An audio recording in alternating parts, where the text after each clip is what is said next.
situation bi moom tey mën nañ jàpp ne am nañ téeméeri cas confirmé yoo xam ne indi nañu presque junni personnes yoo xam ne dañ leen mujj jël yóbbu leen say hôtel pour bañ ñu wàllante seen biir.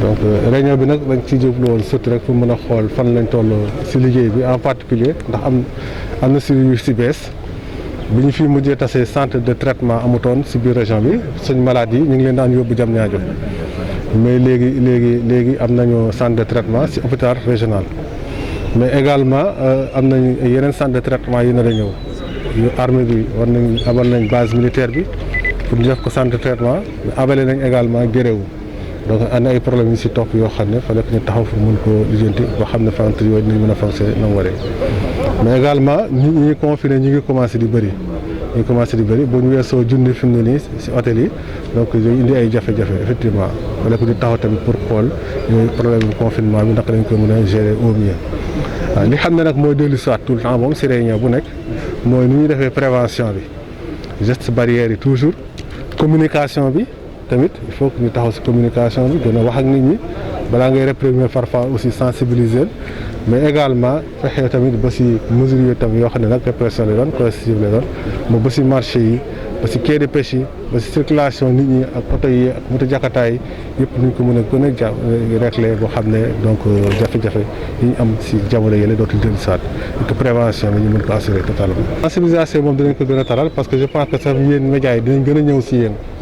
dinañ gën a ñëw si yéen pour que ngeen ñu siy jàppale waaw nañ gën a taral sensibilisation yi pour que geste barrières yi ni ñu ko waxee ñu def ko am na si réew yoo xam ne am nañ ay résultats si xeex bi te confiné wuñu mais nag c'est parce que dañoo discipliné de respecter gestes barrières yi je pense que il faut que loolu sensibiliser maa ngi ko la wax sànq grand place yi il faut que ñu tas leen fu ñeenti nit juróomi nit toogee mënatuñ respecter distance sociale bi waruñ taxaw toog ba léegi il faut que ñooñu ñu xam ne bu leen alkaati fekkul foofu tas leen tamit ñoom seen bopp waroon nañ ko rusa def wala tuuti toog rusa toog naan dañuy joué daal loolu daal dafa def xew yi daal jamono moo dafa méngoolu tul ak jamono voilà donc nag ku nekk toog sa kër boo ko mënee boo ngeen di def grand place bi wax dëgg yàlla ngeen toog peut-être waxtaan si seen biir ëtt doy na si mais génn si mbedd bi di toog def ndaje yu rëy moom jamono laajatu ko. waaw bu ñu leen toppoon je pense que su doon alxames bi di àjjuma bi en tout cas am na benn alxames la yaakaar naa déglu woon ministre de l'Intérieur si RTS déjà revenir na si genre mesure yooyu yaa mi ko doon annoncé waaw donc boobu lañ commencé appliquer à Dakar boo amee résultat Dakar dañ koy yóbbu si yeneen régions yi c'est sûr. liggéey bi moom bon mënoo ne da ngay toog di xaar ba am jumtukaay da ngay commencé liggéey bi nag parce que liggéey bi mi ngi fi taxaw chargé la da ngay jóg rek wax say loxo commencé liggéey bon mais nag yàlla defal nañu tamit également ñi ngi am kay jumtukaay parce que bi ñu commencé Tivaouane mu am cas jafe-jafe hôtel dafa am sur le champ dañu jël nit ñi indi leen Thiès bu dee ba hôtel yi Thiès si fees dañu jël nit ñi ñu yóbbu leen Mbour donc heureusement ba tey am nañu ay capacité à Mbour donc pour confiner nit ñi si hôtel yi déjà am nañ capacité yi mais nag am na yeneen yu suivre ñu ngi confiné dans les hôtels il faut leur donner des masques ñu ngi lay poser ay problèmes sociaux waaw ñu ngi ay jigéen ñi par exemple dañ may wax léeg-léeg dañuy am seen i soxla bopp voilà donc te yooyu ay problèmes yu ñuy posé wala yoo xam ne te ñu moo tax ñu doon def réunion sànq bi loolu lañ si gën a jàpp d'ailleurs en tout cas bokk na si point yi ñu jàpp naka la ñu mën a jël defee la prise en charge psychosociale je pense que dinañ am très vite ay actions max qui en tout cas moom très vite dinañ leen distribuer 1000 personnes lañ am ku nekk dañ ko jox ñett masque muy 3000 masques yoo xam ne dañ koy joxe si biir hôtel yi xam ne fa lañ confiné nit ñi également dinañ xool tamit si yeneen soxla yi yoo xam ne ñu ngi mën a taxawee par rapport ak ndimbal yi xam ne recevoir nañ ko boobu léegi. ceebu gouvernement bi moom mi ngi ñëw muy distribuer aide bi état bi joxe mi ngi ñëw direct matagul saa wu matee rek incha allah nañ commencé distribution bi. xanaa ne même boo yokkoon heure itam di terewul nit ñi nekk taja fa waaw dañ fay daje ba keroog ñu naan marché bi tëj na voilà. donc bon comme mënoo bañ daje bi nga wàññi waxtu bi xam ne dañ fay tase mais je pense que 14 heures bi baax na tase naa ces commerçants yi plusieurs fois discuter chaque fois qu'on discute je me rends compte à la fin que diggante 8 heures 14 heures nit ki mën sa def marché su bëggee. Cette réunion du comité régional nous a surtout permis de revenir sur certains problèmes qui sont liés donc à la lutte contre la pandémie. Et en particulier donc sur des problèmes liés au centre de traitement qu'on vient de créer donc dans la région de Thiès, mais également au centre de traitement qui seront créés dans la région de Thiès, à Guéréo, mais également au niveau de la base militaire. Et également sur les confinements que nous avons, depuis quelques jours avec les cas communautaires qu'on a, oui, donc on a commencé à avoir un important nombre de personnes confinées. On est confiné dans les hôtels, mais cela va de soi donc avec des problèmes, des difficultés. Donc on est revenu également sur la question de ces personnes-là à confiner, ou de ces centres également, ou de ces hôtels dans lesquels des personnes sont confinées. Donc également nous sommes revenus effectivement sur la circulation des personnes et des biens, sur la prévention les mêmes de manière générale. Et nous sommes également donc revenus sur l'accès donc social.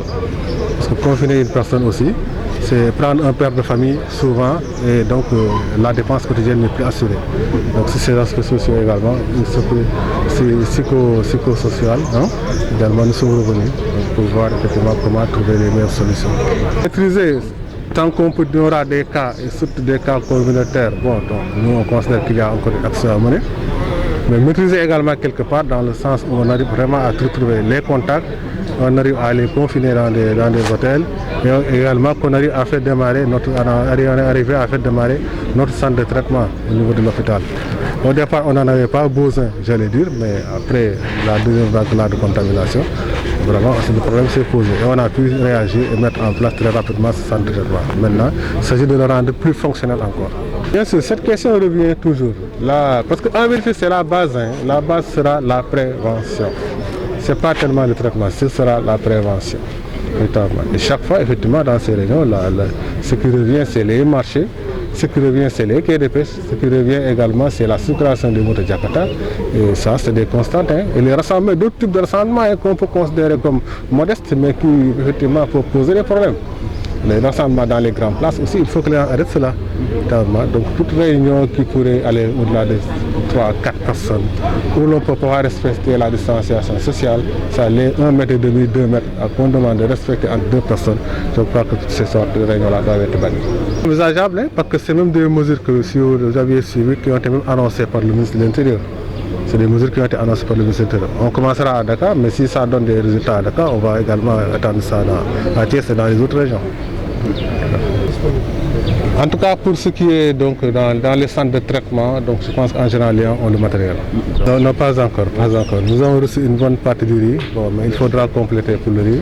Et également, il faudra compléter pour les denrées. On va continuer. L'action que nous avions menée, on va continuer. Bon, comme je disais à l'époque, c'était d'abord le volontariat, pour tous ceux qui veulent donc partir d'eux-mêmes. Mais après, quand on verra que quelqu'un n'est pas volontaire pour partir, mais continue à perturber, nous allons nous en occuper. Maintenant, peut-être que ces jours-ci, on a été très pris par le cas de Djander, hein? Donc, où on a déplacé plus de 500 personnes et à les confiner dans des hôtels. C'est peut-être qu'on a des moyens sur le terrain de la lutte de la question des talibés, mais on va y revenir et on va effectivement vraiment travailler à ce qu'il n'y ait plus de talibés sans à ce jour. Voilà. Merci.